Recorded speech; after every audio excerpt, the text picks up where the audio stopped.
আসসালামু আলাইকুম। Recipe by beauty চ্যানেলে আপনাদেরকে স্বাগত জানাই। আজ আপনাদের সঙ্গে শেয়ার করব চিংড়ি মাছের মধ্যে ডিম দিয়ে একেবারে নতুন একটি রেসিপি। খেতে অনেক বেশি ভালো লাগে। আপনারা তো চিংড়ি মাছের অনেক রকমই রেসিপি খেয়েছেন, তো আমার রেসিপিটা ফলো করে একবার খেয়ে দেখবেন। একবার খেলে কিন্তু বারবার রান্না করবেন, কারণ খেতে অনেক বেশি মজা হয়। এখানে দেখুন 400 গ্রাম চিংড়ি মাছ আমি খুব ভালোভাবে পরিষ্কার করে নিয়েছি। আর এখানে দেখুন নিয়েছি দুটো ডিম। তো ডিম দিয়ে আমি রেসিপিটা করব। এবার ডিম দুটোকে আমি সাইডে রেখে দিচ্ছি। এবার চিংড়ি মাছের মধ্যে দিয়ে দিচ্ছি হাফ চা চামচ লবণ, দিয়ে দিচ্ছি হাফ চা চামচ মতো হলুদ গুঁড়ো। মাছগুলোকে কিন্তু খুব ভালোভাবে ধুয়ে পরিষ্কার করে পানিটাকে ঝরিয়ে নিতে হবে, যাতে করে মাছের মধ্যে কোনো রকম পানি না থাকে। এবার এখানে দেখুন হাফ চা চামচের থেকে একটু কম দিয়ে দিলাম জিরা গুঁড়ো, আর সামান্য একটু দিয়ে দিলাম ধনিয়া গুঁড়ো। এবার দিয়ে দিচ্ছি হাফ চা চামচ মতো মরিচের গুঁড়ো। তো ঝাল এখানে যেমন আপনারা খেতে পছন্দ করবেন সেভাবে দিয়ে দেবেন।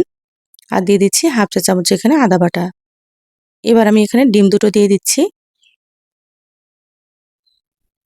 এবার এখানে দিয়ে দেব বেসন। তো এখানে আমি 3 চামচ মতো বেসন দিয়ে দিচ্ছি। বেসনটা কিন্তু বাইন্ডিংয়ের জন্য দিচ্ছি, আপনারা একটু দেওয়ার চেষ্টা করবেন।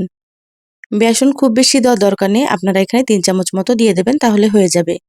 এবার সমস্ত হাত দিয়ে খুব ভালোভাবে সুন্দর করে মেখে নিতে হবে, যাতে করে বেসনটা মাছের সঙ্গে খুব ভালোভাবে মিশে যায়।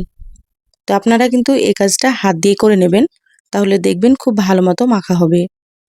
তো যারা ভিডিওটি ইউটিউব থেকে নতুন দেখছেন, প্লিজ চ্যানেলটা সাবস্ক্রাইব করে সাথে থাকবেন। আর যারা ফেসবুক পেজ থেকে ভিডিওটি দেখছেন, একটা লাইক দিয়ে পেজটা ফলো করে রাখবেন। তাতে করে আমি যখনই ভিডিও আপলোড করব, আপনারা সবার প্রথমে নোটিফিকেশান পেয়ে যাবেন। মাছগুলোকে এভাবে 10 মিনিট রেখে দেব। 10 মিনিট হয়ে গিয়েছে। এবার আমি চুলা অন করে কড়াই দিয়ে দিলাম। কড়াই দিয়ে দিলাম সর্ষের তেল। তো এই রান্নাটা কিন্তু সর্ষের তেল করলে বেশি ভালো লাগে। তো আপনারা চাইলে সয়াবিন তেল দিয়েও রান্না করতে পারেন। এখানে আমি 4 টেবিল চামচ মতো তেল দিয়েছি। তো তেলটা মিডিয়াম গরম করে নিলাম। এবার আমি এখানে একে একে মাছগুলো দিয়ে দিচ্ছি। এভাবে একটু ফাঁকা ফাঁকা করে দিয়ে দেবেন, তাহলে দেখবেন সুন্দর মতো ভাজা হবে। আর তেল কিন্তু খুব বেশি গরম করা যাবে না, কারণ ডিম তো আছে, খুব তাড়াতাড়ি কালার চলে আসবে। সেজন্য আপনারা মিডিয়াম গরম করে নেবেন। মাছগুলোকে উল্টে পাল্টে হালকা করে একটু ভেজে নিতে হবে। তো কড়াইয়ে প্রথমে যতটা ধরবে ততটা এখানে আমি মাছ দিয়ে দেব। আপনারা মাছ কেটে নেওয়ার সময় কিন্তু মাছের খোলাগুলোকে এভাবে ফেলে দেবেন। এভাবে ফেলে দিলে কিন্তু মাছের রেসিপিটা খুব ভালো হবে। খোলা থাকলে কিন্তু অতটা ভালো লাগবে না খেতে। এই রেসিপির জন্য মাছের খোলাগুলোকে ছাড়িয়ে নিতে হবে। তো দেখুন কড়াইয়ে যতটা ধরেছে ততটা দিয়ে দিলাম। তারপরে মিডিয়াম আঁচে একটু ভেজে নিয়েছি। নিচের পাশটা হালকা একটু কালার এসেছে। এবার আমি মাছগুলোকে একে একে উল্টে নিচ্ছি।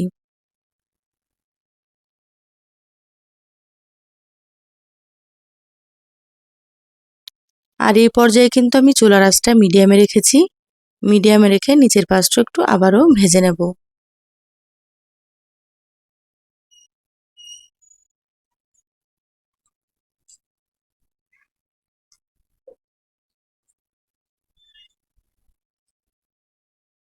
দেখুন এই মাছগুলো কিন্তু ভাজা প্রায় হয়ে এসেছে। কালারটা সুন্দর হয়েছে। এবার আমি মাছগুলোকে তুলে নেব।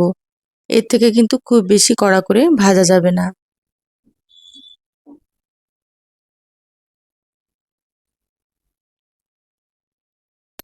বাকি যে মাছগুলো আছে একইভাবে আবারও ভেজে নেব। দেখুন এই মাছগুলো আমি একটু সময় নিয়ে ভেজে নিয়েছি উল্টে পাল্টে। এগুলোকেও তুলে নিচ্ছি। মাছগুলো সব প্লেটে তুলে নিলাম। কড়াইয়ে আবারও দিয়ে দিলাম 2 টেবিল চামচ মতো সর্ষের তেল। তেলের মধ্যে দিয়ে দিলাম হাফ চা চামচ গোটা জিরা। এবার জিরাগুলোকে হালকা একটু ভেজে নেব। দেখুন জিরাগুলো কিন্তু আমি নেড়েচেড়ে হালকা একটু ভেজে নিলাম। এভাবে হালকা একটু লালচে করে ভেজে নেবেন। এবার আমি এখানে দিয়ে দিচ্ছি পেঁয়াজ কুচি। তো এখানে মিডিয়াম সাইজের দুটো পেঁয়াজ কুচি করে নিয়েছি। দেখতেই পাচ্ছেন পেঁয়াজগুলো এইভাবে ছোট করে আপনারা কেটে নেবেন। এবার নেড়েচেড়ে পেঁয়াজগুলোকে প্রথমে হালকা একটু ভেজে নেব।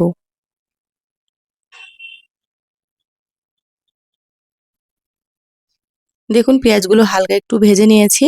এবার আমি এখানে দিয়ে দিচ্ছি আলু। তো এখানে আমি একটা আলু কেটে নিয়েছি এইভাবে ডুমো ডুমো করে। আলু দিলে রেসিপিটা খেতে আরো বেশি ভালো লাগে। এখানে আমি আলুগুলো একটু বড় বড় করে কেটে নিয়েছি। আপনারা চাইলে আলুগুলো একটু ছোট করেও দিতে পারেন। এবার আলু আর পেঁয়াজ আবার একটু ভেজে নেব। আমি এই পর্যায়ে কিন্তু আলুগুলো দিয়ে দিলাম, তাহলে কিন্তু আলুগুলোকে আর আলাদা করে ভাজতে হবে না, এভাবে পেঁয়াজের সঙ্গে হালকা একটু ভাজা হবে, তাতে করে খেতে ভালো লাগবে। তো এইভাবে আপনারা পেঁয়াজের সঙ্গে আলুগুলোকে ভেজে নিতে পারেন। এই পর্যায়ে কিন্তু চুলার আঁচটা মিডিয়ামে রেখেছি। পেঁয়াজ আর আলু আমি ৩-৪ মিনিট আবারও ভেজে নিয়েছি। এবার আমি এখানে দিয়ে দিচ্ছি টমেটো কুচি। তো এখানে আমি একটা বড় সাইজের টমেটো একেবারে ছোট ছোট করে কুচি করে নিয়েছি। একটু ছোট করে আপনারা কুচি করে নেবেন। চাইলে আপনারা এখানে টমেটোটা একটু বেটেও দিতে পারেন। দিয়ে দিলাম এখানে স্বাদ মতো লবণ। আবারও খুব ভালোভাবে সবকিছু মিশিয়ে নিচ্ছি।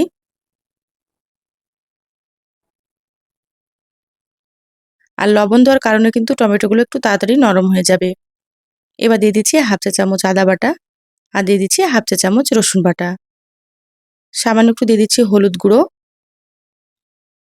1/2 চা চামচ মতো দিয়ে দিচ্ছি জিরা গুঁড়ো, 1/2 চা চামচ দিয়ে দিচ্ছি ধনিয়া গুঁড়ো,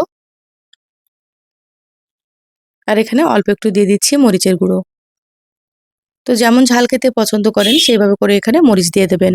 তো আমি এখানে কাঁচা মরিচ দিয়ে দেবো, সেজন্য অল্প করে দিয়ে দিলাম। এবার আমি এখানে 1/2 কাপ মতো পানি দিয়ে দিচ্ছি। পানি দিয়ে মশলা খুব ভালোভাবে কষিয়ে নিতে হবে। পানি না দিলে কিন্তু শুকনো মশলাগুলো পুড়ে যাবে। অবশ্যই আপনারা একটু পানি দিয়ে মশলা কষিয়ে নেবেন। দেখুন খুব ভালোভাবে নেড়েচেড়ে নিলাম। এবার ঢাকা দিয়ে 5 মিনিট মতো কষিয়ে নেব। এই পর্যায়ে চুলার আঁচটা আমি মিডিয়ামে রেখেছি। তো দেখুন 5 মিনিট হয়ে গিয়েছে, ঢাকাটা খুলে নিলাম। এখানে মশলা খুব ভালো মতো কষানো হয়ে গিয়েছে, আর আলুগুলো অনেকটাই কিন্তু সেদ্ধ হয়ে গিয়েছে। এভাবে একসাথে কষিয়ে নিলে আলুগুলো কিন্তু অনেকটা সেদ্ধ হয়ে যায়। এবার আমি এখানে ভেজে রাখা মাছগুলো দিয়ে দিচ্ছি। তো মাছগুলো দিয়ে দিলাম। এবার আলুর সঙ্গে আবারও খুব ভালোভাবে একটু নেড়েচেড়ে মিশিয়ে নেব। আর 1 মিনিট মতো এইভাবে করে মশলার সঙ্গে মাছগুলোকে একটু কষিয়ে নেব। আমার চ্যানেলে আরও অনেক রেসিপি আছে, আপনারা চাইলে রেসিপিগুলো দেখে নিতে পারেন। আমি সবসময় ঘরে থাকা উপকরণ দিয়ে রেসিপিগুলো দেখানোর চেষ্টা করি। খেতে অনেক বেশি মজা হয়। আপনারাও একবার রান্না করে খেয়ে কমেন্ট করে জানাবেন রেসিপিগুলো আপনাদেরকে কেমন লেগেছে। দেখুন 1 মিনিট কষিয়ে নিলাম। এবার আমি এখানে দিয়ে দিচ্ছি দুধ। তো এখানে আমি 1.5 কাপ পানিতে 4 চামচ মতো দুধ গুলিয়ে নিয়েছি। তো এখানে আমি গুঁড়ো দুধ মিশিয়ে নিয়েছি, আপনারা চাইলে কিন্তু এখানে গরুর দুধ দিতে পারেন। দুধ দিলে রেসিপিটা খেতে খুব ভালো লাগে। আবার চাইলে আপনারা এখানে পানি দিয়েও রান্না করতে পারেন, কিন্তু দুধ দিয়ে রান্না করলে খেতে অনেক বেশি মজা হয়। এবার আমি এখানে দিয়ে দিলাম 4টে চেরা কাঁচামরিচ। এই পর্যায়ে কাঁচামরিচটা দিলে ফ্লেভারটা কিন্তু খুব ভালো আসে। হালকা হাতে একটু মিশিয়ে নিলাম সবকিছু। এবার ঢাকা দিয়ে মিডিয়াম আঁচে প্রায় 10 থেকে 12 মিনিট মতো আমি রান্না করে নেব। দেখুন প্রায় 12 মিনিট মতো মিডিয়াম আঁচে রান্না করে নিয়েছি। ঢাকাটা খুলে নিলাম। আলুগুলো কিন্তু খুব সুন্দর সেদ্ধ হয়ে গিয়েছে। আর দেখুন এখানে ঝোলটা কিন্তু অনেকটাই কমে গিয়েছে। এরকম হালকা একটু গ্রেভি থাকবে, তাহলে খেতে ভালো লাগবে। এবার এখানে দিয়ে দিচ্ছি 1/2 চা চামচ গরম মশলার গুঁড়ো, আর কিছুটা পরিমাণে দিয়ে দিচ্ছি ধনিয়া পাতা কুচি। রান্নার শেষে অবশ্যই একটু গরম মশলা দেওয়ার চেষ্টা করবেন, তাতে করে কিন্তু ফ্লেভারটা খুব ভালো আসবে। এবার গরম মশলা আর ধনিয়া পাতা খুব ভালোভাবে মিশিয়ে নিচ্ছি। এইভাবে হালকা হাতে খুব সুন্দর করে মিশিয়ে নিতে হবে। খুব ভালোভাবে মিশিয়ে নিয়েছি, রান্না হয়ে গিয়েছে। এবার আমি চুলা অফ করে দিচ্ছি। ঢাকা দিয়ে 5 মিনিট রেখে তারপরে আপনাদেরকে দেখাচ্ছি। দেখুন 5 মিনিট পর প্লেটে ঢেলে নিয়েছি। কতটা সুন্দর হয়েছে দেখতে আপনারা হয়তো বুঝতেই পারছেন। দেখতে যতটা সুন্দর হয়, খেতে মাশাআল্লাহ ভীষণ টেস্ট হয় এই রেসিপিটা। তো এই রেসিপি একবার রান্না করে খেয়ে দেখবেন, বাড়ির ছোট থেকে বড় সকলেই খুব পছন্দ করবে। চিংড়ি মাছের এই রেসিপিটা কিন্তু একবার রান্না করে না খেলে বিশ্বাসই হবে না কত মজা হয়। তো কেমন লাগলো চ্যানেলের কমেন্ট বক্সে জানাবেন। ভালো লাগলে একটা লাইক দিয়ে যতটা সম্ভব ভিডিওটা শেয়ার করে দিবেন। সবাই ভালো থাকবেন, সুস্থ থাকবেন। ধন্যবাদ সবাইকে। আল্লাহ হাফিজ।